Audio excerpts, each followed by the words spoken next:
A link to this image will be in the description box if you're interested. I'm going to be putting this label on this tin of mints here, but you could put it on any container that you might keep mints in at your house or maybe on your desk at work. And I'm just going to Mod Podge this label to this tin. I'm a little late posting my video this weekend, but I have had a bad cold most of the week and you would not have wanted to hear that voiceover. So I do apologize for sounding a little bit nasally. It's still hanging on to me just a little bit.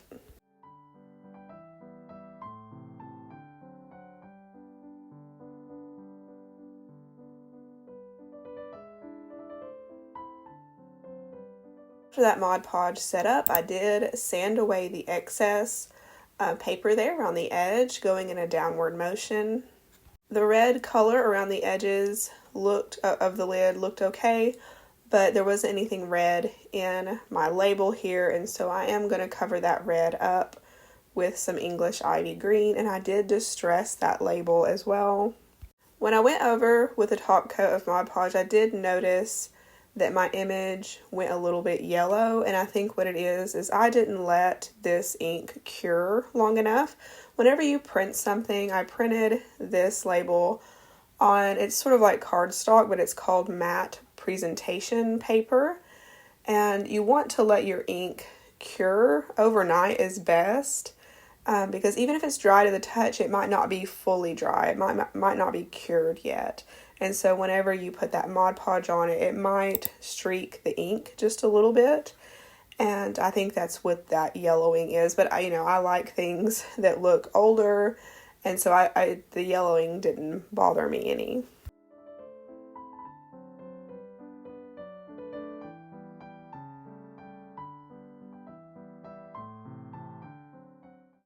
For this one, I have this Dollar Tree sign here. You could use any sign that you like in any shape or any piece of wood that you might have. I also have this green velvet fabric here. I will put that in my Amazon shop. And I'm just going to cut a piece of this velvet fabric, and I'm going to use spray adhesive to attach it to this sign. But first, I will remove the paper on the sign just so it's more of a rough surface instead of a slick surface to glue that fabric.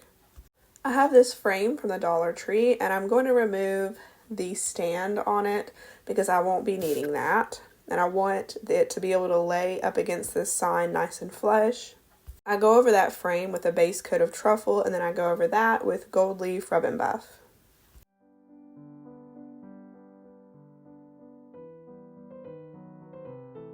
Once that spray adhesive set up, I took this little pair of tiny scissors from the Dollar Tree and I cut away that excess fabric. I printed this out on my printer, and you can see the artist's name there. And I'm just going to cut it down to fit inside this frame nicely.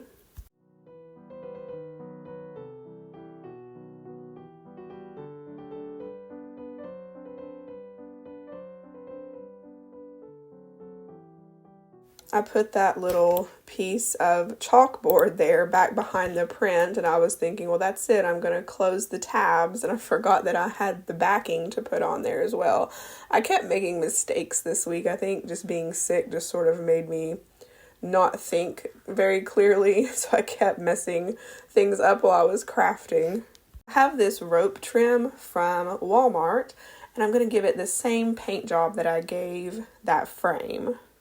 I'm going to staple a hanger on the back of the frame here. You could glue one on, or you could even use the existing holes up there if you recreated this to, add maybe some more of that rope trim and have a hanger that way.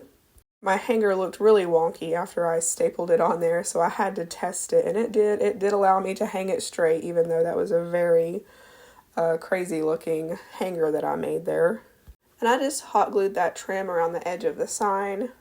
Last minute, I decided to give that print a top coat, and I was being lazy. I didn't want it to remove it from the frame, and so I knew whenever I put the Mod Podge on there that the print would go wavy, but then I knew it would relax, and it did. It worked out fine. I was just trying to say there that If this gets Mod Podged in here, you know, if it connects to the frame, I'll just, if I want to change out the print, I'll just use my X-Acto knife and cut around the edge there to cut away that Mod Podge to change out the print, if that makes sense.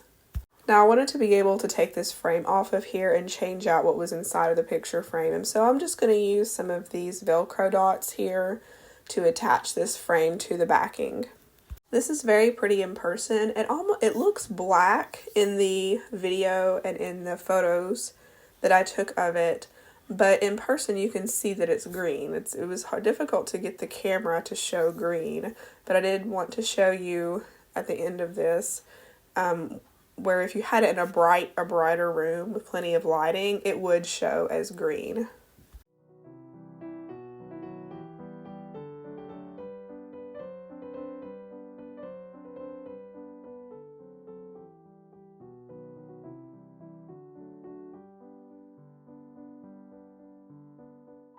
This is just a quick reminder that if you like this video, give it a thumbs up and subscribe if you haven't already. That way you don't miss any future videos. Those are free ways to help out my channel, and I greatly appreciate it. For this one, I have this frame from the Dollar Tree, and I'm going to give it a base coat of truffle, and then I'm going to go over that with gold leaf rub and buff. I want this piece to sort of match the last one. This silicone mold that I used here is in my Amazon shop. There's the link on the screen there. And I have this brown velvet for this one, and I'm going to just cut out a piece a little bit bigger than this insert, and then I'm just going to use my glue tape runner to attach that fabric to the backing of the frame there. I'm going to try to remember to put those fabrics in my Amazon shop. And if I ever forget to put something in my Amazon shop, y'all let me know and I will get that put in there.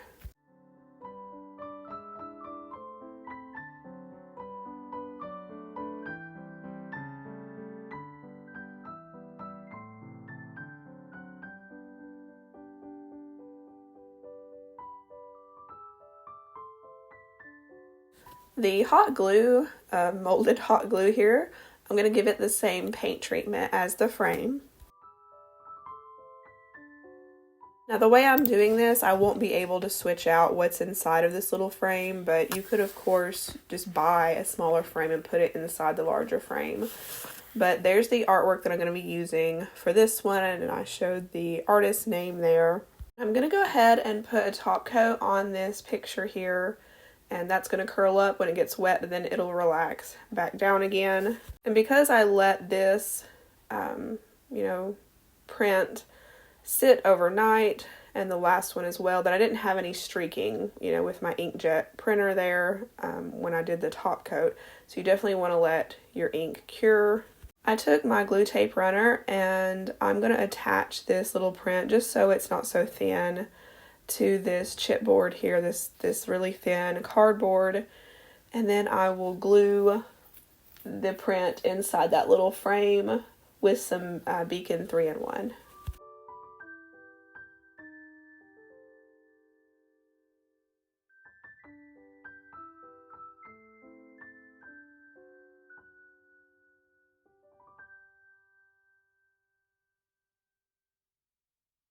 I use some Aleene's tacky glue. Y'all, sometimes I just grab whatever glue is closest to me. Sometimes it's kind of random.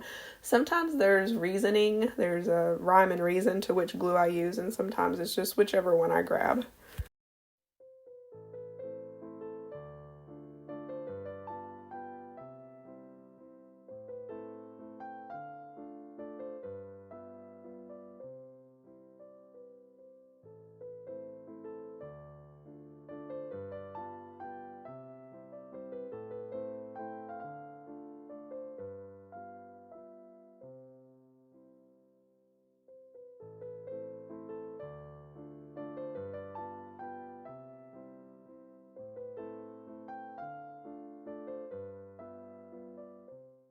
I've got this little spice jar here. I'm not going to be using the lid, but I'm going to take this strip of an old book page.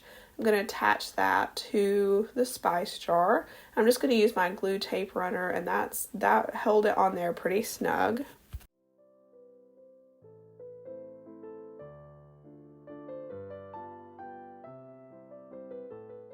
I've got this little sticker here. One of my nieces got that for me. It's got a little fairy on it sitting in some flowers. And I'm going to put that on in the middle of this strip of book page. A candle fits down nicely in this spice jar. I'm going to be using this as a candle holder.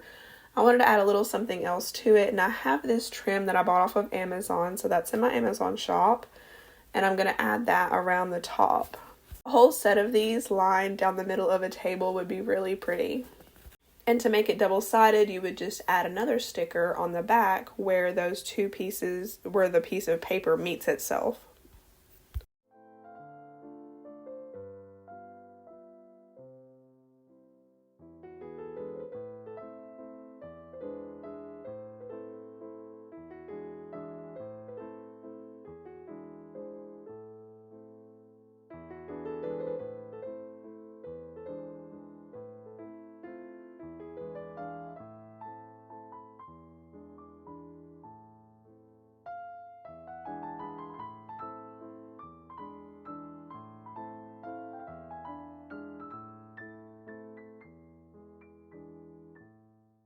Because I was sick this week, I did get behind in my comments as well, but I am going to get caught up in those.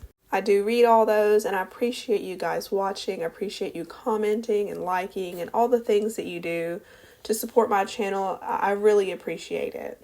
But that's it for this one. Thank you so much for watching. I'll see you in the next one.